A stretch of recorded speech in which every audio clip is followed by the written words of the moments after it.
నమస్కారం, న్యూస్ విజన్కు స్వాగతం. ఇక వార్తల్లోని వివరాలను చూద్దాం. హార్డ్ వర్క్ ముఖ్యం కాదని స్మార్ట్ వర్క్ కావాలని అధికారులకు ఏపీ సీఎం చంద్రబాబు నాయుడు సూచించారు. ఓటే దేశాన్ని ఇంతవరకు కాపాడుతూ వస్తోందని, ప్రజాస్వామ్యం లేకపోతే నియంతృత్వం వస్తుందన్నారు. ప్రజా చైతన్యమే ప్రజాస్వామ్యానికి శ్రీరామ రక్ష అని సీఎం చంద్రబాబు చెప్పారు. విశాఖలో గూగుల్ కంపెనీ ఏర్పాటుకు ఎంఓయూ కుదిరిందని, మంత్రి నారా లోకేష్ కృషి వల్లే ఇది సాధ్యమైందని తెలిపారు. బుధవారం సచివాలయంలో నిర్వహించిన కలెక్టర్ల సదస్సులో సీఎం చంద్రబాబు మాట్లాడారు. ఓటే ఈ దేశాన్ని ఎంతవరకు కాపాడుతోంది. నియంతలు పుట్టుకొచ్చినప్పుడు వారిని పంపడానికి ఉద్యమాలు వస్తాయి. ప్రజా చైతన్యమే భారతదేశానికి శ్రీరామ రక్ష. గూగుల్ కంపెనీ విశాఖకు రావడానికి ఎంఓయూ చేసింది మనతో. విశాఖపట్నంలో చాలా అద్భుతమైన అవకాశాలు రాబోతున్నాయి. భవిష్యత్తులో చాలా భిన్నమైన మార్పులు వస్తాయి. AI, machine learning, data hub వచ్చి కనెక్ట్ చేస్తే విశాఖ ఏఐకి ఒక సెంటర్ అవుతుంది. మన ఆర్టీజీఎస్తో గూగుల్ ఒక ఒప్పందం చేసుకుంది. గూగుల్లో శాటిలైట్ ద్వారా గంజాయిని 4000 ఎకరాల్లో గుర్తించాం. రాష్ట్రం వెంటిలేటర్ మీద ఉందని నేను చెప్తున్నా. ప్రజలు నవ్వుతూ స్వాగతం పలుకుతున్నారు. తప్పులు జరగకుండా చేసే బాధ్యత అధికారులు అందరి మీద ఉందని మీరు నోట్ చేసుకోవాలని సీఎం చంద్రబాబు అన్నారు. ఐటీ మినిస్టర్ గారు అమెరికాకు పోయినప్పుడు అందరినీ కలిసి అదే మాదిరిగా గూగుల్ క్యాంపస్ కూడా వెళ్ళి వాళ్ళు రిక్వెస్ట్ చేశారు. దాని ఫలితం ఈరోజు గూగుల్ కంపెనీ విశాఖపట్నానికి రావడానికి మీకంటే ముందే ఒక ఎంఓయూ చేసి ఇక్కడికి వచ్చాం. దానికే లేట్ అయింది. ఒక హాఫ్ అన్ అవర్లో మీటింగ్ అవుతుంది అనుకున్నాం, కానీ వాళ్ళని కూడా మనం ప్లీజ్ చేయాల్సిన అవసరం ఉంది. ఎవరైనా వచ్చినప్పుడు మీకు కూడా బ్యూరోక్రసీ కూడా ఇది ఒక లెసన్, అందరికీ బ్యూరోక్రసీ కాకుండా మినిస్టర్స్కి కూడా. మనం కానీ ఒక పాజిటివ్ నెట్వర్కింగ్ కానీ పాజిటివ్గా కన్విన్స్ చేయగలిగితే ఆటోమేటిక్గా పాజిటివ్ యాక్షన్స్ వస్తాయి. మనం వచ్చారు, ఈరోజు వచ్చారు. ఈరోజు నేను ఎప్పుడు మాట్లాడుతున్నాను, ఒకప్పుడు ఐటీ మాట్లాడాను, ఆ తర్వాత ఆర్టిఫిషియల్ ఇంటెలిజెన్స్ మాట్లాడుతున్నాం, ఇప్పుడు డీప్ టెక్ గురించి మాట్లాడుతున్నాం. రాజకీయ ఒత్తిళ్లు ఉన్నా కానీ పరిపాలన గాడి తప్పకూడదని కలెక్టర్లకు AP deputy CM Pawan Kalyan సూచించారు. ప్రజలకు ఉపయోగపడే పాలసీలను తాము చేయగలమని, వాటిని ప్రజల్లోకి తీసుకెళ్లేది ఐఏఎస్లు, ఐపీఎస్లే అని పేర్కొన్నారు. గత ప్రభుత్వం చేసిన పనులతో మిగిలింది 10 లక్షల కోట్ల అప్పు అని డిప్యూటీ సీఎం విమర్శించారు. సచివాలయంలో నిర్వహించిన కలెక్టర్ల సదస్సుకు CM Chandrababu, deputy CM Pawan Kalyan సహా మంత్రులు, 40 శాఖల అధిపతులు, 26 జిల్లాల కలెక్టర్లు హాజరయ్యారు. డిప్యూటీ సీఎం పవన్ కళ్యాణ్ మాట్లాడుతూ, గత ప్రభుత్వం చేసిన పనులు మూలాలు కదిలించేశాయి. ప్రజలు మమ్మల్ని విశ్వసించి భారీ విజయం కట్టబెట్టారు. ప్రజలు మా నుంచి చాలా ఆశిస్తున్నారు. ప్రజలకు ఉపయోగపడే పాలసీలు మేం చేయగలం, కానీ వాటిని ప్రజల వద్దకు తీసుకెళ్లేది ఐఏఎస్లు, ఐపీఎస్లే. గత ప్రభుత్వంలో జరిగిన వాటికి ఐఏఎస్లు, ఐపీఎస్లు ఎందుకు మాట్లాడరు అనిపించింది. ఒక్కోసారి శ్రీలంకలా మారిపోతుందేమో అనిపించింది. గత ప్రభుత్వం చేసిన పనులతో మిగిలింది 10 లక్షల కోట్ల అప్పు. రాళ్ళు రప్పల మధ్య హైదరాబాద్ లాంటి నగరం సీఎం చంద్రబాబుకు కనిపించింది. వారసత్వంగా అప్పులతో వచ్చిన రాష్ట్రాన్ని అభివృద్ధి పదంలోకి తీసుకెళ్లాలంటే అందరూ కలిసి పనిచేయాలి అని అన్నారు. లాస్ట్ టైం మేము ఎన్ని చూస్తామంటే, if collectors would have gone, for example in Kakinada there were 3 check post. Honourable minister for civil supplies Nadendla Manohar గారు వెళ్ళి 3 చెక్ పోస్టులు పెట్టిన తర్వాత కూడా చాలా ఇష్టారాజ్యంగా స్మగ్లింగ్, రవాణా జరుగుతూ ఉంటే we don't know whom to blame. Straight ఈజీగా పాయింట్ చేసేయచ్చు కానీ fingers, it is the collector's responsibility, it is the SP's responsibility. How come they had ignored? And it was quite disappointing for us. అంటే మాకైతే పర్లేదు, we're not here for making money, we're want to do something. ఇందాక as I said, the rot begins when wild actions are received calmly by society. అంటే ఇలాంటి wild actions చూసుకుంటా ఉంటే and country will disintegrate no sooner. అంటే మీరు వెళ్ళి Kakinada airport for example వెళ్ళి చూస్తే, మీరు సీపోర్ట్లో, all of you had seen in 2008 how Kasab and this Pakistani terrorists had entered and created a mayhem in our nation, commercial capital. It all needs little oversight, let go attitude, and it costed us 300+ lives. And ఇది స్మగ్లింగే కదా, ఇవి కదా అని చెప్పి every part, ఇప్పుడు petrol ఎంత కల్తీ జరుగుతుంది. మనోహర్ గారికి వెళ్ళి ఒక గౌరవ ముఖ్యమంత్రి ఆయన వెళ్ళి సీజ్ చేయాల్సిన, if vigilance is doing their job well, we don't have to do it. So మాకు ఇవన్నీ మా దృష్టిలో ఉన్నాయి. కలియుగ వైకుంఠం శ్రీ శ్రీనివాసుడి దర్శనార్థం దేశ విదేశాల నుంచి తిరుమలకు భక్తులు వస్తుంటారు. అటువంటి భక్తులు ప్రధానంగా ఎదుర్కొంటున్న సమస్యలపై టీటీడీ కొత్త చైర్మన్ ప్రత్యేక దృష్టి సారించారు. ఈ నేపథ్యంలో కొత్త రూల్ ప్రవేశపెడుతున్నట్లు స్వయంగా చైర్మన్ వెల్లడించారు. కొందరు టీటీడీ ఉద్యోగులు భక్తుల పట్ల దురుసుగా ప్రవర్తిస్తున్నారని తమ దృష్టికి వచ్చిందని, భక్తుల పట్ల దురుసుగా ప్రవర్తించే ఉద్యోగులపై చర్యలకు వెనకాడబోమని చైర్మన్ తెలిపారు. భక్తులకు అసౌకర్యం కలిగించే టీటీడీ ఉద్యోగులను గుర్తుపట్టేందుకు ఉద్యోగుల దుస్తులపై త్వరలోనే నేమ్ బ్యాడ్జ్ ఏర్పాటు చేయాలని టీటీడీ భావిస్తోంది. ఎందుకంటే కొందరు ఉద్యోగులు భక్తుల పట్ల దురుసుగా ప్రవర్తిస్తున్నారని, అటువంటి వారిని గుర్తించేందుకు టీటీడీ ఈ నిర్ణయం తీసుకుంది. ఈ నేమ్ బ్యాడ్జ్ ఇవ్వడం ద్వారా భక్తుల పట్ల అమర్యాదగా వ్యవహరించిన వారిని గుర్తించే అవకాశం ఉంటుంది. శ్రీనివాసుని దర్శనం కోసం సుదీర్ఘ ప్రాంతాల నుంచి వచ్చే భక్తుల పట్ల బాధ్యతాయుతంగా అంకిత భావంతో టీటీడీ ఉద్యోగులు ప్రవర్తించేందుకు ఈ బ్యాడ్జ్ విధానం ఉపయోగకరంగా ఉంటుందని టీటీడీ పాలక మండలి భావిస్తోంది. టీటీడీ అన్ని విభాగాల్లో పనిచేసే ప్రతి ఉద్యోగికి ఈ నేమ్ బ్యాడ్జ్ త్వరలోనే ఇచ్చేందుకు టీటీడీ ప్రయత్నం చేస్తోంది. ఈ రూల్ అమల్లోకి వస్తే ఎవరైనా టీటీడీ ఉద్యోగి అమర్యాదగా ప్రవర్తిస్తే మీరు ఆ నేమ్ బ్యాడ్జ్ ద్వారా అతని వివరాలతో నేరుగా టీటీడీకి ఫిర్యాదు చేయవచ్చు.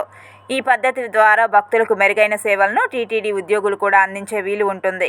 అందుకే తిరుమలలో కొత్తగా అమలయ్యే ఈ రూల్ గురించి మీరు తెలుసుకోవాల్సిందే. ఏపీలో మందుబాబుల కరువు తీరుతోంది. గత వైఎస్ఆర్ కాంగ్రెస్ పార్టీ ప్రభుత్వ హయాంలో 5 సంవత్సరాల పాటు నాణ్యమైన మద్యం, వాటి బ్రాండ్లకు ముఖం వాచిన మద్యం ప్రియులు ఇప్పుడు కసితీరా తాగేస్తున్నారు. సీసాలను ఖాళీ చేసి పడేస్తున్నారు. ముఖ్యమంత్రి చంద్రబాబు నాయుడు, ఉప ముఖ్యమంత్రి పవన్ కళ్యాణ్ సారథ్యంలో రాష్ట్రంలో అధికారంలో ఉన్న తెలుగుదేశం, జనసేన, భారతీయ జనతా పార్టీ సంకీర్ణ కూటమి ప్రభుత్వంలో నాణ్యమైన మద్యం లభిస్తుండటంతో పాత బ్రాండ్లు మళ్లీ మార్కెట్లో అందుబాటులోకి రావడంతో దుమ్ము దులుపుతున్నారు. ఫలితంగా లిక్కర్ అమ్మకాలు భారీగా పెరిగాయి, ముమ్మరంగా సాగుతున్నాయి. ఈ ఏడాది అక్టోబర్ 16వ తేదీన రాష్ట్రంలో కొత్త మద్యం పాలసీ అమల్లోకి వచ్చిన విషయం తెలిసిందే. మద్యం అమ్మకాల్లో మళ్లీ పాత విధానం అమల్లోకి వచ్చింది. మద్యం దుకాణాలు ప్రైవేట్ వ్యక్తుల చేతుల్లోకి వెళ్లిపోయాయి. రాష్ట్ర వ్యాప్తంగా 3,300 మద్యం షాపులు ఏర్పాటయ్యాయి. ఊరూరా బెల్ట్ షాపులు సైతం వెలిశాయి. మందుబాబులు కోరిన మద్యం బ్రాండ్లు అందుబాటులోకి వచ్చాయి. ఈ నేపథ్యంలో అక్టోబర్ 16 నుండి ఈ నెల 9వ తేదీ వరకు రికార్డు స్థాయిలో మద్యం అమ్మకాలు సాగాయి. ఏకంగా 4,677 కోట్ల రూపాయల మేర వ్యాపార లావాదేవీలు నమోదయ్యాయి. ఈ నెలన్నర రోజుల వ్యవధిలో 61.63 లక్షల కేసుల మందు, 19.33 లక్షల కేసుల బీర్లు విక్రయించినట్లు ఎక్సైజ్ మంత్రిత్వ శాఖ వెల్లడించింది. ప్రత్యేకించి తిరుపతి జిల్లాకు అత్యధికంగా మద్యం దుకాణాలను కేటాయించింది చంద్రబాబు ప్రభుత్వం. రాష్ట్రంలో అన్ని జిల్లాలతో పోల్చుకుంటే ఒక్క తిరుపతి జిల్లాకు అత్యధికంగా 227 మద్యం షాపులను మంజూరు చేసింది. రైతుల సమస్యలపై రైతుల తరఫున వినతి పత్రం సమర్పించే కార్యక్రమాన్ని దిగ్విజయం చేయాలని ఉమ్మడి చిత్తూరు జిల్లా అధ్యక్షులు భూమన కరుణాకర్ రెడ్డి పిలుపునిచ్చారు. తిరుపతి పద్మావతిపురంలోని వైఎస్ఆర్సీపీ ఉమ్మడి చిత్తూరు జిల్లా అధ్యక్షులు భూమన కరుణాకర్ రెడ్డి నివాసంలో ఏర్పాటు చేసిన విలేకరుల సమావేశంలో ఆయన మాట్లాడుతూ డిసెంబర్ 13న జిల్లా కలెక్టరేట్ కార్యాలయం వద్ద జరిగే కార్యక్రమాన్ని జయప్రదం చేయాలని పార్టీ శ్రేణులకు పిలుపునిచ్చారు. అధికారంలోకి వచ్చి 6 నెలలైన తర్వాత కూడా ఇప్పటి వరకు రైతులకు ఇవ్వాల్సినటువంటి ఆర్థిక సహాయాన్ని ఇవ్వకపోవటమే కాకుండా తడిసిన ధాన్యాన్ని కొనుగోలు చేయకపోవటము, రైతులకు ఆ మద్దతు ధర ఇవ్వకపోవటము, రైతుల పట్ల అన్యాయంగా ప్రవర్తించటము, వీటి మీద 13వ తారీఖున రాష్ట్రంలోని అన్ని జిల్లా కేంద్రాలలో కలెక్టర్లను కలిసి ఈ ప్రభుత్వం చేస్తున్నటువంటి మోసాన్ని, దగాని తెలియజెప్పాలా అని నిశ్చయించుకొని పెద్ద ఎత్తున కలెక్టర్లకు వినతి పత్రాలను సమర్పించేటువంటి కార్యక్రమం వైఎస్ఆర్ కాంగ్రెస్ పార్టీ మా నాయకుడు జగన్మోహన్ రెడ్డి గారి ఆదేశాలతో చేస్తున్నాం. చంద్రబాబు గారు రైతు ద్వేషి. పంచాయతీలకు పూర్వ వైభవం తీసుకొస్తామని చంద్రగిరి ఎమ్మెల్యే పులివర్తి నాని హామీ ఇచ్చారు. గత వైసీపీ పాలనలో అభివృద్ధి ఎరుగని పంచాయతీలు కూటమి ప్రభుత్వం ఏర్పడిన వెంటనే ముఖ్యమంత్రి నారా చంద్రబాబు నాయుడు, ఉప ముఖ్యమంత్రి పవన్ కళ్యాణ్ పంచాయతీలను అభివృద్ధి పదంలో నడిపించే విధంగా ప్రణాళికలను సిద్ధం చేశారన్నారు. అందులో భాగంగా చంద్రగిరి నియోజకవర్గ పరిధిలోని రామచంద్రాపురం మండలానికి 4 నూతన ట్రాక్టర్లను మంజూరు చేసిన రాష్ట్ర ప్రభుత్వం కేంద్ర రాష్ట్ర ప్రభుత్వాల సహకారంతో స్వచ్ఛ భారత్ మిషన్ అనే పథకం ద్వారా నూతన ట్రాక్టర్లను రాష్ట్రానికి అందించడం జరిగింది. నూతన ట్రాక్టర్లను స్థానిక ఎమ్మెల్యే పులివర్తి నాని చేతుల మీదుగా పంచాయతీ నాయకులకు, కార్యదర్శులకు అందించడం జరిగింది. గత వైసీపీ ప్రభుత్వంలో 5 సంవత్సరాలలో పంచాయతీలో నిధులు లేక తీవ్ర ఇబ్బంది పడ్డారని, కనీసం మరమ్మతులు నోచుకోలేక ట్రాక్టర్లను మూలన పడేశారన్నారు. అయితే కూటమి ప్రభుత్వం వచ్చిన వెంటనే శరవేగంగా పంచాయతీలకు నిధులు మంజూరు చేస్తూ కొత్త ట్రాక్టర్లను అందించిందని, పంచాయతీల అభివృద్ధికి అన్ని రకాలుగా తోడ్పాటునందిస్తుందని అన్నారు. దీంతో సర్పంచులు ప్రభుత్వానికి, చంద్రగిరి ఎమ్మెల్యే పులివర్తి నానికి కృతజ్ఞతలు తెలిపారు. ఈ కార్యక్రమంలో కూటమి నాయకులు, కార్యకర్తలు, ప్రభుత్వ అధికారులు పాల్గొన్నారు. తిరుపతి నగరంలో జరుగుతున్న చిన్న మధ్యతరగతి పరిశ్రమల ఆన్లైన్ నమోదు ప్రక్రియను నగరపాలక సంస్థ కమిషనర్ ఎన్ మౌర్య పరిశీలించారు. బుధవారం మధ్యాహ్నం బాలాజీ కాలనీ, టౌన్ క్లబ్ తదితర ప్రాంతాల్లో సచివాలయం కార్యదర్శులు నిర్వహిస్తున్న ఈ నమోదు ప్రక్రియను పరిశీలించారు. ఈ సందర్భంగా కమిషనర్ మాట్లాడుతూ ప్రభుత్వం ప్రవేశపెట్టిన ఉద్యమ్ అనే పోర్టల్ ద్వారా చిన్న మధ్యతరగతి పరిశ్రమల నిర్వాహకులు తమ వివరాలు నమోదు చేసుకోవాలని తెలిపారు. ఉద్యమ్ పోర్టల్ నందు మీ వివరాలను నమోదు చేసుకోవడం వలన వివిధ చిన్న మధ్యతరగతి ప్రభుత్వ పథకాలు, రాయితీలు సులభంగా పొందవచ్చని చెప్పారు. మీ యొక్క పరిశ్రమల నిర్వహణ సులభతరం అవుతుందని అన్నారు. తక్కువ వడ్డీ రేట్లకు రుణాలు సులభంగా పొందేందుకు వీలుంటుందని, ప్రభుత్వ టెండర్లకు అర్హత పొందవచ్చని చెప్పారు. అలాగే తక్కువ విద్యుత్ బిల్లులు, పన్నుల నమోదు అవుతాయని అన్నారు. ఈ ఉద్యమ్ నమోదు కొరకు మీ ఆధార్ కార్డు, యజమానులు, భాగస్వామ్యులు, డైరెక్టర్లు, పనిచేస్తున్న వారు, పాన్ కార్డు, మీ పరిశ్రమ పేరు, మీ బ్యాంకు ఖాతా నెంబరు తదితర వివరాలను అందించాల్సి ఉంటుందని చెప్పారు. ఈ సర్వే నిర్వహిస్తున్న తమ సచివాలయం కార్యదర్శులకు చిన్న మధ్యతరగతి పరిశ్రమల యజమానులు సహకరించాలని అన్నారు. ఉద్యమ్ పోర్టల్ నమోదు ప్రక్రియ వలన కలిగే లాభాలను వారికి చెప్పి ఆన్లైన్లో వారి వివరాలను నమోదు చేయాలని కార్యదర్శులను కమిషనర్ ఆదేశించారు. కమిషనర్ వెంట డిఈ మధుబాబు, సచివాలయం కార్యదర్శులు సురేష్, లోకేష్ తదితరులు ఉన్నారు. శ్రీరంగం ఆలయానికి పట్టు వస్త్రాలను అందజేశారు టీటీడీ ఈవో శ్యామలరావు. తమిళనాడులోని శ్రీరంగంలోని ప్రముఖ శ్రీ వైష్ణవ క్షేత్రం శ్రీ రంగనాథ స్వామికి టీటీడీ ఈవో జె శ్యామలరావు బుధవారం పట్టు వస్త్రాలను సమర్పించారు. దేశవ్యాప్తంగా ఉన్న ముఖ్యమైన పుణ్యక్షేత్రాలకు పట్టు వస్త్రాలను 2008 సంవత్సరం నుంచి టీటీడీ సమర్పిస్తోంది. అందులో భాగంగా ఈ ఏడాది కూడా శ్రీరంగం ఆలయానికి పట్టు వస్త్రాలను సమర్పించారు. అంతకుముందు ఆలయ ప్రధాన ద్వారం వద్దకు చేరుకున్న టీటీడీ ఈవోకు శ్రీరంగం ఆలయ జాయింట్ కమిషనర్ శ్రీ మరియప్పన్ స్వాగతం పలికారు. అనంతరం ఈవో పీఠాధిపతికి పట్టు వస్త్రాలు సమర్పించి ప్రధాన ఆలయ సముదాయంలో ఉన్న మూల విరాట్ ఇతర ఉపాలయాలను దర్శనం చేసుకున్నారు. సాధారణంగా శ్రీరంగం ఆలయ అధికారులు ప్రతి సంవత్సరం ఆదివార ఆస్థానం రోజున తిరుమల ఆలయానికి వస్త్రాలను సమర్పిస్తారు. అయితే ఈ పవిత్ర కార్తీక మాసం ఏకాదశి రోజున శ్రీరంగం ఆలయానికి టీటీడీ పట్టు వస్త్రాలను అందజేస్తోంది. ఈ కార్యక్రమంలో టీటీడీ తిరుమల ఆలయ డిప్యూటీ ఈవో లోకనాథం, ఇతర టీటీడీ సిబ్బంది పాల్గొన్నారు. చిత్తూరు జిల్లా పలమనేరు నియోజకవర్గంలో ఏనుగులు వణికిస్తున్నాయి. నిన్న మొన్నటి వరకు ఏనుగుల గుంపులు భయపెడితే ఇప్పుడు కొద్ది రోజుల నుంచి ఒంటరి ఏనుగు బీభత్సం సృష్టిస్తోంది. గంగవరం మండలం బండవీధి జర్రావారిపల్లెలో పొలంలోని ఓ ఇంటిపై ఏనుగు దాడి చేసింది. తెల్లవారుజామున 5 గంటల సమయంలో రేకుల షెడ్డును ధ్వంసం చేసింది. ఇంట్లో నిద్రపోతున్న కుటుంబ సభ్యులు భారీ శబ్దాలతో ఉలిక్కిపడ్డారు.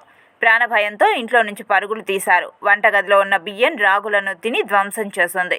దాంతో సరుకులను నాశనం చేయడంతో కన్నీళ్లు పెట్టుకున్నారు కుటుంబ సభ్యులు. ఇక స్థానికుల సమాచారంతో ఘటనా స్థలానికి చేరుకున్న అటవీ శాఖ అధికారులు ఒంటరి ఏనుగును అడవిలోకి పంపేందుకు ప్రయత్నించారు. విషయం తెలుసుకున్న చుట్టుపక్కల గ్రామాల ప్రజలు ఒంటరి ఏనుగు సంచారంతో భయాందోళనకు గురవుతున్నారు. వాస్తవానికి ఇప్పటికే ఏనుగుల దాడులతో చిత్తూరు జిల్లా వాసులు ఆందోళన చెందుతున్నారు. ఏనుగుల గుంపు సంచారంతో స్థానికులకు కంటి మీద కునుకు లేకుండా పోతోంది. ఇళ్ల నుండి బయటికి రావాలంటేనే భయపడిపోతున్నారు. సాయంత్రం 5 అయితే గ్రామాల్లో ఆందోళన మొదలవుతుంది. అర్ధరాత్రి గ్రామాల్లోకి ప్రవేశించి పెద్ద ఎత్తున ఘీంకారాలు చేస్తూ భయభ్రాంతులకు గురి చేస్తున్నాయి. ఏనుగులు ఎప్పుడు ఎటువైపు నుంచి వచ్చి ఎవరిపై దాడి చేస్తాయోనని కంగారు పడిపోతున్నారు. ఇప్పటికైనా అటవీ శాఖ అధికారులు ప్రత్యేక చర్యలు తీసుకుని ఏనుగు దాడుల నుంచి విముక్తి కల్పించాలని కోరుతున్నారు. ఆంధ్రప్రదేశ్ రాష్ట్ర రోడ్డు రవాణా సంస్థ శబరిమల వెళ్లే భక్తులకు శుభవార్త చెప్పింది. భక్తుల సౌకర్యార్థం ప్రత్యేక ప్యాకేజీలతో బస్సు సదుపాయాలు కల్పిస్తున్నట్లు ఆర్టీసీ ఏటీఎం రామచంద్ర నాయుడు తెలిపారు. ఆంధ్రప్రదేశ్ రాష్ట్ర రోడ్డు రవాణా సంస్థ శబరిమలైపు భక్తులకు ఈసారి కూడా మేము 35 బస్సులకు ఏర్పాటు చేయడమైంది. ఈ 35 బస్సులు మొత్తం కొత్త బస్సులు రావడం జరిగింది. ఈ కొత్త బస్సులు ఎవరికైనా కావాలంటే బస్సులు ఏర్పాటు చేయబడుతుంది. కానీ సీట్లు మాత్రము ఏర్పాటు చేయబడవు. అంటే సీట్లు అంటే ఒక్కొక్కరు బుక్ చేసుకునే దానికి లేకుండా బస్సు మాత్రమే బుక్ చేసుకునేటట్లు ఏర్పాటు చేయడం అనేది. ఇప్పటికే 18 బస్సులు మళ్ళీ కూడా పోయేదానికి సిద్ధంగా ఉన్నాయి. ఎవరికైనా కావాలంటే మీరు తిరుపతి బస్ స్టేషన్ మేనేజర్ని కలిసి వారికి కావాల్సినటువంటి ఏ డేట్స్లో కావాలంటే ఆ డేట్స్లో బుక్ చేసుకొని ప్రయాణించడానికి అనువుగా చూసుకోవలసిందిగా కోరడమైనది. మానవ హక్కుల దినోత్సవాన్ని పురస్కరించుకొని మహిళల హక్కులను మానవ హక్కులుగా పరిగణించాలని కోరుతూ మహిళలు నిరసన వ్యక్తం చేశారు. మానవ హక్కుల దినోత్సవం సందర్భంగా అఖిల భారత ప్రజాతంత్ర మహిళా సంఘం ఆధ్వర్యంలో శ్రీ వెంకటేశ్వర వ్యవసాయ కళాశాల ముందు మహిళలు నిరసన కార్యక్రమాన్ని చేపట్టారు. ఈ సందర్భంగా ఐద్వా జిల్లా కార్యదర్శి డాక్టర్ పి సాయిలక్ష్మి మాట్లాడుతూ మహిళలను 2వ తరగతి పౌరులుగా పరిగణిస్తూ వారి హక్కులను కాలరాస్తున్నారని, ఈ కారణంగానే మహిళలపై హింస, అత్యాచారాలు, లైంగిక వేధింపులు పెరిగిపోతున్నాయని ఆవేదన వ్యక్తం చేశారు. వీటన్నిటినీ రూపుమాపాలంటే ప్రభుత్వాలు విస్తృతంగా కఠినమైన చర్యలు చేపట్టి మహిళల హక్కులను పరిరక్షించాలని కోరారు. హింస లేని సమాజం కావాలని చెప్పేసి ఉద్దేశంతో ఐద్వా ప్రచార కార్యక్రమం తీసుకోవడం జరిగింది. అందులో భాగంగా ఇక్కడ ఉన్నటువంటి మహిళలందరినీ కూడా ఐక్యం చేసి వీళ్ళందరికీ కూడా తెలియజేస్తున్నాము. ప్రభుత్వం ముఖ్యంగా మహిళలకి రక్షణ కల్పించేటువంటి చర్యలు చేపట్టాలి. అదేవిధంగా మహిళలపై హింసకు పాల్పడే వారిని కఠినంగా శిక్షించాలి. ఫాస్ట్ ట్రాక్ కోర్టులు ఏర్పాటు చేస్తామని ప్రభుత్వం చెప్పుండాది. దానికి హర్షం కూడా తెలియజేస్తున్నాం. వాటిని వెంటనే ఆ ఫాస్ట్ ట్రాక్ కోర్టుని ఏర్పాటు చేసి మహిళలపై జరిగేటువంటి హింసని అరికట్టాలని చెప్పి దోషుల్ని కఠినంగా శిక్షించాలని చెప్పేసి డిమాండ్తో ఈరోజు కార్యక్రమం చేయడం జరిగింది. శ్రీ వెంకటేశ్వర పశువైద్య వర్సిటీ వేదికగా 11, 12 2 రోజుల పాటు జాతీయ స్థాయిలో తొలి పోస్ట్ గ్రాడ్యుయేట్ PhD పశువైద్య విద్యార్థుల జాతీయ సదస్సును నిర్వహిస్తున్నామని పశువైద్య కళాశాల అసోసియేట్ డీన్ జగపతి రామయ్య తెలిపారు. ఈరోజు తిరుపతి వెటర్నరీ కాలేజీలో మొట్టమొదటిసారిగా పోస్ట్ గ్రాడ్యుయేట్ స్టూడెంట్స్కి అలాగే ఫైనల్ ఇయర్ BVSC స్టూడెంట్స్కి యాన్యువల్ కాన్ఫరెన్స్ అనేది జరగడం జరిగింది. ఈ కాన్ఫరెన్స్ దేశంలోనే మొట్టమొదటిసారిగా ఈ తిరుపతి వెటర్నరీ యూనివర్సిటీలో చేయడం జరిగింది. దాదాపు 140 మంది విద్యార్థులు ఇతర రాష్ట్రాల నుంచి పేపర్స్ ప్రజెంట్ చేయడానికి రావడం జరిగింది. వారందరికీ మేము ఇక్కడ వసతి అలాగే ట్రాన్స్పోర్ట్ కూడా అరేంజ్ చేసి ఈ కార్యక్రమాన్ని జయప్రదం చేస్తున్నాము. ఈ 2 రోజులు ప్రోగ్రాము ఈరోజు అంటే 11వ తారీఖు 12 డిసెంబర్ తారీఖును 2 రోజులు ఈ ప్రోగ్రాం జరుగుతుంది. అలాగే ఇక్కడికి వచ్చిన స్టూడెంట్స్ ఇంచుమించు 120 మంది స్టూడెంట్స్ వారు పరిశోధన పత్రాలను కూడా ఇక్కడ ప్రదర్శిస్తారు. అలాగే పోస్టర్ ప్రజెంటేషన్స్, తర్వాత ఓరల్ ప్రజెంటేషన్స్ 2 ఉంటాయి. శ్రీ పద్మావతి మహిళా విశ్వవిద్యాలయంలో ఘనంగా భారతీయ భాష వేడుక నిర్వహించినట్లు రిజిస్ట్రార్ రజని తెలిపారు. మహిళా విశ్వవిద్యాలయం ఇందిరా ప్రియదర్శిని ఆడిటోరియంలో భారతీయ భాష వేడుకను ఘనంగా నిర్వహించారు. ఈ కార్యక్రమానికి ముఖ్య అతిథులుగా రిజిస్ట్రార్ రజని తదితరులు విచ్చేసి జ్యోతి ప్రజ్వలనతో కార్యక్రమాన్ని ప్రారంభించారు. ఈ సందర్భంగా వారు మాట్లాడుతూ కార్యక్రమం యొక్క ముఖ్య ఉద్దేశం మాతృభాషను సంరక్షించి భావితరాలకు అందించడం, భారతదేశం యొక్క వివిధ భాషలను పరిరక్షించడం. ఇందులో భాగంగా బోధనేతర సిబ్బంది మరియు విద్యార్థినులు సాంప్రదాయపు దుస్తులు ధరించి తెలుగు సంస్కృతిని చాటి చెప్పారని తెలిపారు. ఈ రోజు ప్రాముఖ్యత ముఖ్యంగా మరుగున పడిపోతున్న స్థానిక భాషలను గురించి అందరికీ తెలియజేయటము, ఇప్పటి వాళ్ళే కాకుండా నెక్స్ట్ తరం వాళ్ళు కూడా వీటన్నిటినీ తెలుసుకోవాలా అనే ఉద్దేశంతో దీన్ని ఏర్పాటు చేశాము. సో ఈరోజు జరుపుకోవటము, ఈ ఉత్సవాన్ని జరుపుకోవటము అనేది దేశ సమగ్రతకు, దేశ భాషల సమైక్యతకు ప్రాముఖ్యతను సంతరించుకునింది. ఇది అందరిలోనూ సాంప్రదాయాన్ని, సంస్కృతిని ఉట్టిపడేలా చేస్తుంది. అన్నమయ్య కళాక్షేత్రం నుండి టీటీడీ పరిపాలనా భవనం వరకు శోభాయాత్రగా కళా ప్రదర్శనను నిర్వహించారు. పెద్ద సంఖ్యలో కళాకారులు ఈ కార్యక్రమంలో పాల్గొన్నారు. ఫిబ్రవరి 22వ తారీఖు ఇక్కడ ఎంతమంది ఉన్నారో ఇంతకు 100 వచ్చి ఇక్కడ అమర నిరాహార దీక్ష ఉపవాస హరినామ సంకీర్తన చేస్తామని తిరుమల తిరుపతి దేవస్థానానికి తెలియజేస్తున్నాం. చేస్తాం. మా గురువు తాళ్లపా కన్నమాచార్యులు ఆ రోజు పెనుకొండలో నరసింగరాయలని ఒక రాజు నువ్వు వెంకటేశ్వర స్వామి నామస్మరణ కాదు, నా నామస్మరణ చేయంటే నేను రాజుల నామస్మరణ చేసేవాడిని కాదు, భగవంతుడి నామస్మరణ చేస్తానంటే జైల్లో వస్తే వెంకటేశ్వర స్వామి వచ్చి బేడీలు తొలగిస్తే రాజు కాళ్ళ మీద పడి క్షమాపణ చెప్పాడు. అన్నమయ్య రాజులకు లొంగిపోలేదు, భగవంతుడి నామస్మరణ ముఖ్యమని తెలియజేసినటువంటి వ్యక్తి. శుభమస్తు షాపింగ్ మాల్ యాజమాన్యం ఎప్పటికప్పుడు ప్రత్యేక ఆఫర్లు డిజైన్తో తమ ముందుకు రావడం సంతోషించదగ్గ విషయమని ముఖ్య అతిథి కృష్ణతేజ ఛానల్ మేనేజర్ కృష్ణారెడ్డి తెలిపారు. తిరుపతి వివి మహల్ రోడ్లోని శుభమస్తు షాపింగ్ మాల్లో భలే పండుగలు భలే ఆఫర్ల పేరుతో లక్కీ డ్రా కార్యక్రమాన్ని నిర్వహించడం జరుగుతోంది. ఈ కార్యక్రమానికి ముఖ్య అతిథిగా కృష్ణతేజ ఛానల్ మేనేజర్ కృష్ణారెడ్డి విచ్చేసి లక్కీ డ్రాలో గెలుపొందిన విజేతను అభినందించారు. ఈ సందర్భంగా ఆయన మాట్లాడుతూ ఎక్కడా లేని విధంగా శుభమస్తు షాపింగ్ మాల్లో అతి తక్కువ ధరలకే నాణ్యమైన వస్త్రాలు తిరుపతి నగరవాసులకు అందుబాటులోకి తీసుకురావడం హర్షించదగ్గ విషయమన్నారు.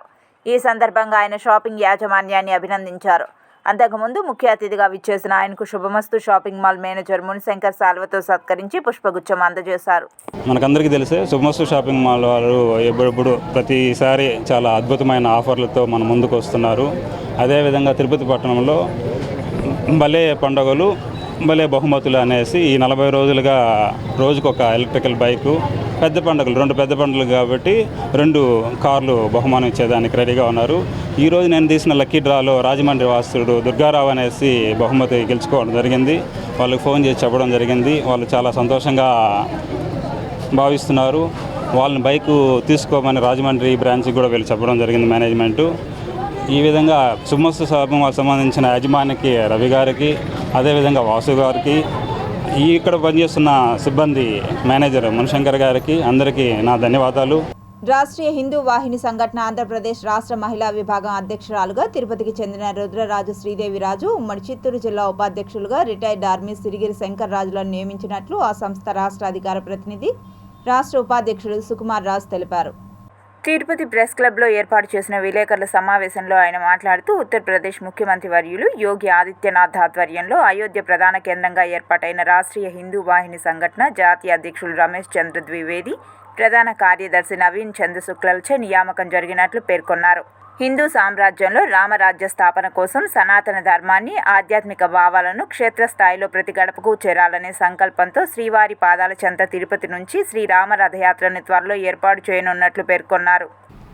రాష్ట్రీయ హిందూ వాహిని సంఘటన జాతీయ అధ్యక్షులు రమేష్ చంద్ర ద్వివేది, అలాగే ప్రధాన కార్యదర్శి నవీన్ చంద్ర శుక్ల వారిద్దరి ఆథరైజేషన్ లెటర్తో పాటు అపాయింట్మెంట్ లెటర్ ఇచ్చారు, ఐడెంటిటీ కార్డు ఇచ్చారు. తిరుపతిలో మార్చి నెలలో రథయాత్ర, శ్రీరామ రథయాత్ర ప్రారంభం కానుంది. ఈ కార్యక్రమానికి ఉత్తరప్రదేశ్ ముఖ్యమంత్రి యోగి ఆదిత్యనాథ్ గారు, అలాగే శ్రీలంక ప్రధాని, మాల్దీవుల ప్రధాని అటువంటి ప్రముఖులందరూ కూడా విచ్చేస్తారు. ఈ రథయాత్ర తిరుపతిలో ప్రారంభమై అయోధ్య వరకు సాగుతుంది. ఈ సాగినప్పుడు తిరుపతిలో ప్రారంభమయ్యేటప్పుడు ప్రతి ఇంటి మీద శ్రీరామ జెండా ఎగిరే విధంగా చర్యలు చేపడతాం. అలాగే ఈ కమిటీలో నన్ను నియమించినందుకు పేరు పేరున ప్రతి ఒక్కరికి కూడా కృతజ్ఞతలు తెలుపుకుంటూ ధన్యవాదాలు తెలుపుకుంటున్నాను. అలాగే మనకి ఈ హిందూ సమాజం అనే దాని మీద ఎక్కువ ప్రచారం చేస్తూ ఈ మహిళలు కూడా ప్రతి మా గ్రామ స్థాయి నుంచి, మండల స్థాయి నుంచి, జిల్లా స్థాయి నుంచి, రాష్ట్ర స్థాయి వరకు కూడా నియమించేందుకు నా వంతు కృషి నేను చేస్తానని చెప్పి సభాముఖంగా నేను తెలియజేసుకుంటూ నాకు ఈ అవకాశం ఇచ్చినందుకు సుకుమార్ అన్న గారికి, అలాగే స్టేట్ కమిటీ కానీ, అలాగే రాష్ట్ర కమిటీ, మన నేషనల్ కమిటీలో కూడా యోగి ఆదిత్యనాథ్ గారికి ధన్యవాదాలు తెలుపుకుంటున్నాను. 7 గంగమ్మల జాతర అత్యంత వైభవంగా నిర్వహిస్తున్నారు. దేవతలకు ఏటి ఉత్సవాన్ని జాతర మహోత్సవంగా నిర్వహించడం మన సాంప్రదాయంలో ఒక భాగం. తమను గంగమ్మ తల్లి చల్లగా చూడాలన్న సంకల్పంతో జాతరను వైభవంగా నిర్వహిస్తారు. అమ్మకు అంబళ్ళు పోయడమే కాకుండా వేషధారణలతో పాటు ఊరేగింపులు, పొంగళ్లతో పాటు జంతు బలులు నైవేద్యంగా సమర్పిస్తుంటారు. జిల్లా అంతటా వేసవిలోనే గంగ జాతరలు జరుగుతాయి. అందున ఒకే గంగమ్మను కొలువు తీర్చి మొక్కులు చెల్లించుకుంటారు. కానీ జాతర విషయంలో శ్రీకాళహస్తికి ప్రత్యేకత ఉంది. ఇక్కడ ఒకే రోజు 7 గంగమ్మలను కొలువు తీర్చి జాతర నిర్వహిస్తారు. డిసెంబర్ నెలలో చలికాలంలో జాతర నిర్వహించడం ఇక్కడ స్పెషాలిటీ. 7 గంగమ్మలైన అక్కా చెల్లెళ్ళు శ్రీకాళహస్తిలో స్వయంభువుగా వెలిశారని పురాణ గాథలు ప్రచారంలో ఉన్నాయి. వందలాది సంవత్సరాలుగా శ్రీకాళహస్తిలో 7 గంగల పండుగ నిర్వహిస్తున్నారు. చరిత్రాత్మకంగా పరిశీలిస్తే జమీందారులు, సంస్థాధీశుల సమయంలో శ్రీకాళహస్తి గ్రామానికి 7 వైపులా గంగరాలు ఏర్పాటు చేశారని పెద్దలు చెబుతారు. ఆయా గంగమ్మల వద్ద ఆయా ప్రాంతాల్లో ఏటా అమ్మవార్లను కొలువు తీర్చడం, ఒకే రోజు ఒకేసారి ఊరేగింపు, నిమజ్జనం జరగడం తరతరాలుగా వస్తోంది. మరెక్కడా లేని విధంగా ఒకేసారి 7 గంగమ్మలకు జరిగే జాతర 2 తెలుగు రాష్ట్రాల్లోనే ఎంతో ప్రత్యేకతను సంతరించుకుంది. శ్రీకాళహస్తిలో బుధవారం గంగ జాతర వైభవోపేతంగా జరిగింది. మంగళవారం రాత్రి అమ్మవార్లకు 7 గంగమ్మల ఆలయం వద్ద పూజలు నిర్వహించాక ముసుగు తొలగించారు. బుధవారం వేకువజామున భక్తులకు దర్శన భాగ్యం కల్పించాక పెండ్లి మండపం వరకు 7 గంగమ్మలు ఒకరి వెనుక మరొకరు ఊరేగింపుగా వస్తారు. అక్కడి నుంచి ఆయా ప్రాంతాలకు అమ్మవార్లను తీసుకొస్తారు. ఉదయం 9 గంటల నుంచి భక్తులు 7 గంగమ్మలకు మొక్కులు చెల్లించుకున్నారు. 7 అమ్మవార్లను ముత్యాలమ్మ ఆలయం వద్దకు ఊరేగింపుగా తీసుకువచ్చి ఒక్కొక్కరికి వరుసగా ప్రత్యేక పూజలతో నిమజ్జన కార్యక్రమం చేయడంతో జాతర ముగుస్తోంది. శ్రీ వెంకటేశ్వర వైద్య కళాశాల మెడికల్ ఎడ్యుకేషన్ విభాగం మరియు తమిళనాడు సిఎంసి వేలూరు వైద్య కళాశాల వారి ఆధ్వర్యంలో 3 రోజుల పాటు నిర్వహించిన సెమినార్ ఘనంగా ముగిసిందని డాక్టర్ కిరీటి అన్నారు.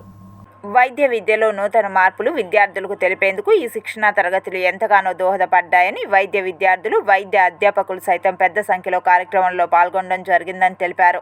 అంతకుముందు ఆయన సిటీ కేబుల్తో మాట్లాడుతూ భవిష్యత్తులో మెరుగైన వైద్య విద్యార్థులను తయారు చేసేందుకు ఈ 3 రోజుల వర్క్షాప్లు ఉపయోగపడ్డాయన్నారు. శిక్షణ తరగతుల గురించి వైద్య అధ్యాపకులకు నేషనల్ మెడికల్ కమిషన్ వారి ఆదేశాల మేరకు వైద్య విద్యలో తీసుకురావాల్సిన జాగ్రత్తలు, మెలకువల గురించి, నూతన వైద్య విద్యా బోధన పద్ధతుల గురించి అధ్యాపకులకు తెలపడం జరిగిందన్నారు. ఇక్కడ మెడికల్ టీచర్స్కు ట్రైనింగ్ జరుగుతుంది. ఇట్లా ప్రతి ఒక్క కాలేజీలో ఇట్లా ఎంఈ యూనిట్ అని ఉంటుంది. దీంట్లో నూతన వైద్య విద్యా విధానాల్లో వాళ్ళకు శిక్షణ తర్ఫీదు చేయడం జరుగుతుంది. దీన్ని ప్రతి 3 రోజుల కార్యక్రమం ఇట్లా ప్రతి మామూలుగా టీచర్స్లకు ట్రైనింగ్ ఉంటుంది. మామూలు స్కూల్ టీచర్లకు ట్రైనింగ్ అట్లా ఉంటుంది. మెడికల్ టీచర్స్కు ట్రైనింగ్ అనేది మనం పెట్టి ఇక్కడ మనం ట్రైనింగ్ ఇస్తున్నాము.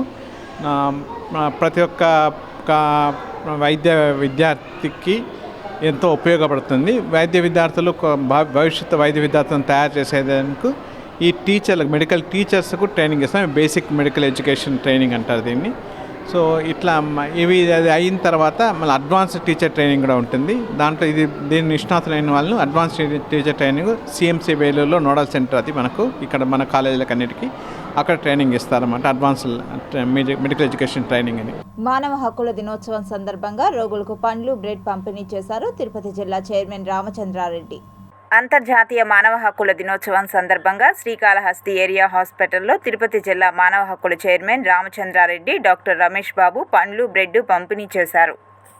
మానవ హక్కుల దినోత్సవం కారణంగా మానవ హక్కుల అధ్యక్షులు రామచంద్రారెడ్డి గారు వాళ్ళ సభ్యులు వచ్చి హాస్పిటల్లో ఉన్న రోగులకి పండ్లు, పలహారాలు, రొట్టె ఇటువంటి అరటిపళ్ళు ఇస్తున్నారు. కాబట్టి ఈ యొక్క స్వచ్ఛంద సమావేశ కార్యానికి మేమందరం తోడ్పడటానికి సిద్ధంగా ఉన్నాం. శీతాకాలం జమ్మూ కాశ్మీర్తో పాటు లడఖ్ సహా వివిధ ప్రాంతాల్లో ఉష్ణోగ్రతలు నిరంతరం పడిపోతున్నాయి. జమ్మూ కాశ్మీర్ వాతావరణ విభాగం ప్రకారం అనేక ప్రాంతాల్లో ఉష్ణోగ్రత -9 డిగ్రీలకు చేరింది. కాశ్మీర్లో చలికాలం పెరుగుతోంది. రానున్న 10 రోజుల పాటు పొడి వాతావరణం ఉంటుందని వాతావరణ శాఖ అంచనా వేసింది. కొండ ప్రాంతాల్లో ఉష్ణోగ్రత మరింత తక్కువగా ఉంటుంది. రానున్న రోజుల్లో చలి నుంచి ఉపశమనం లభించే అవకాశం లేకపోలేదని వాతావరణ శాఖ చెబుతోంది. లోయలో కురుస్తున్న మంచును చూసి పర్యాటకులు ఆనందిస్తున్నారు. గుల్మార్గ్, పహల్గామ్, సోనామార్గ్ వంటి పర్యాటక ప్రాంతాల్లో మంచు కురుస్తోంది. ఈ ప్రదేశాలలో పర్యాటకులు మంచును ఆస్వాదిస్తున్నారు. గుల్మార్గ్లో కురిసే మంచు వర్షంతో అక్కడ 2 అంగుళాల మేర మంచు పేరుకుంది. కొంగ్డోరీలో అనేక అంగుళాల మందపాటి మంచు ఉంది. ఈ వాతావరణాన్ని పర్యాటకులు ఆస్వాదిస్తున్నారు. హిమపాతం కారణంగా లడాఖ్ను, జమ్మూ కాశ్మీర్ను కలిపే రహదారులను మూసివేశారు. మొఘల్ రోడ్డు, సింథాన్ రోడ్డు కూడా వాహనాల రాకపోకలను మూసివేశారు. రోడ్లను శుభ్రం చేసేందుకు పోలీసుల యంత్రాంగం, కార్మికులను మోహరించారు. డిసెంబర్ 12 నుంచి 13 మధ్య మళ్లీ భారీ మంచు కురుస్తుందని వాతావరణ శాఖ అంచనా వేసింది. ఈ ప్రాంతంలోని పర్యాటక ప్రదేశాలు కిటకిటలాడుతున్నాయి. అంతేకాదు కురుస్తున్న హిమపాతాన్ని ఆస్వాదిస్తున్న పర్యాటకులతో అక్కడ పర్యావరణ రంగంలో ఆనందం నెలకొంది. చలికాలం పర్యాటక రంగానికి మంచి ఉత్సాహాన్ని తీసుకుని వచ్చింది. ఆఫ్రికాలో మార్బర్గ్ వైరస్ వేగంగా విస్తరిస్తోంది. డిసీజ్ ఎక్స్ అనే కొత్త వ్యాధి మానవాళికి ముప్పుగా మారింది. ఆఫ్రికాలో 300 కంటే ఎక్కువ ఎక్స్ కేసులు నమోదయ్యాయి. ఈ వైరస్ బారిన పడి 140 మంది మరణించారు. 2 ప్రాణాంతక వ్యాధుల కేసులు ఏకకాలంలో పెరుగుతున్నాయి. అటువంటి పరిస్థితుల్లో WHO ప్రజలను అప్రమత్తం చేస్తుంది. తగిన ముందస్తు జాగ్రత్తలు తీసుకోవాలని సూచించింది. ఈ వైరస్ కేసుల ప్రమాదం పెరుగుతున్న దృష్ట్యా కొత్త అంటువ్యాధి వచ్చే అవకాశం కూడా పెరుగుతోంది. WHO 2018 సంవత్సరంలో డిసీజ్ ఎక్స్ గురించి సమాచారాన్ని ప్రపంచానికి తెలియజేస్తుంది. అయితే ఈ వ్యాధి ఏదైనా వైరస్ లేదా బ్యాక్టీరియా వల్ల వస్తుందా అనేది ఇప్పటి వరకు తెలియదు. ఇప్పటికే ఆఫ్రికాలో హీంబర్గ్ వైరస్ కేసులు పెరుగుతుండడం ఆందోళన కలిగిస్తోంది. అటువంటి పరిస్థితిలో వ్యాధి ఎక్స్ కేసుల కారణంగా 2 వ్యాధులు ఏకకాలంలో వ్యాప్తి చెందుతున్నాయి. ఈ 2 చాలా ప్రమాదకరమైనవి. డిసీజ్ ఎక్స్ ఒక ప్రమాదకరమైన వ్యాధి అని ప్రపంచ ఆరోగ్య సంస్థ తెలిపింది. ఈ వ్యాధి మరణాల రేటు చాలా ఎక్కువ. 7 నెలల క్రితమే ఈ వ్యాధికి సంబంధించి హెచ్చరిక జారీ చేశారు. ఇప్పుడు ఈ డిసీజ్ కేసులు పెరుగుతున్నాయి. వ్యాధి రావడానికి గల కారణం ఏమిటనే విషయంలో సరైన సమాచారం లేదు. ఈ వ్యాధి కోవిడ్ కంటే ప్రమాదకరమైనది. ఈ వ్యాధి కేసులు ఆఫ్రికాలో నిరంతరం పెరుగుతూనే ఉన్నాయి. 7 నెలల క్రితం WHO కొన్ని అంటువ్యాధులను గుర్తించింది. ఈ వ్యాధులు కొత్త అంటువ్యాధులకు కారణమవుతున్నాయని పేర్కొంది. ఈ వ్యాధుల్లో Marburg, Zika, Ebola virus, disease X అత్యంత ప్రమాదకరమైనవిగా పరిగణించబడ్డాయి. ఇప్పుడు డిసీజ్ ఎక్స్, మార్బర్గ్ 2 కేసులు వేగంగా వ్యాప్తి చెందుతున్నాయి. దీంతో కొత్త మహమ్మారి వస్తుందన్న భయం ప్రజలను వెంటాడుతోంది. మార్బర్గ్ వైరస్ గబ్బిలాల నుంచి మనుషులకు వ్యాపించింది. ఇది అంటువ్యాధి, ఒకరి నుంచి మరొకరికి సోకుతుంది. ఆఫ్రికాలో ఈ వైరస్ కారణంగా 60 మందికి పైగా మరణించారు. మార్బర్గ్ వైరస్ను రక్తస్రావం కంటి వ్యాధి అని కూడా అంటారు. ఈ వైరస్ శరీరంలోని ఏ భాగం నుంచైనా రక్తస్రావం అయ్యేలా చేస్తోంది. వ్యాధి సోకిన తర్వాత తీవ్రమైన లక్షణాలు కనిపిస్తే రోగి 10 రోజుల్లో చనిపోవచ్చు. ఇప్పటి వరకు ఈ వైరస్కు వ్యాక్సిన్ లేదా ఔషధం లేదు. వ్యాధి ఎక్స్ వలె మార్బర్గ్ కూడా మొదట్లో ఫ్లూ వంటి లక్షణాలతో మొదలవుతుంది. అందుకనే ఈ వ్యాధులను ప్రాథమిక దశలో గుర్తించడం కొంచెం కష్టతరంగా మారింది. Tirupati bullion gold jewellery and silver merchant association సమాచారం మేరకు తిరుపతి లోకల్ బులియన్ మార్కెట్లో బంగారం, వెండి ధరలు ఇలా ఉంటాయి. 24 క్యారెట్ల 10 గ్రాముల బంగారం ధర 80,100 రూపాయలు. 22 క్యారెట్ల 1 గ్రామ్ బంగారం ధర 7,262 రూపాయలు. 1 కేజీ వెండి ధర 95,300 రూపాయలు. 1 గ్రామ్ రిటైల్ వెండి ధర 98 రూపాయల 30 పైసలు. ఈ వార్తలు ఇంతటితో సమాప్తం. సమగ్ర సమాచారంతో న్యూస్ విజన్లో మళ్ళీ కలుద్దాం. అంతవరకు సెలవు. నమస్కారం.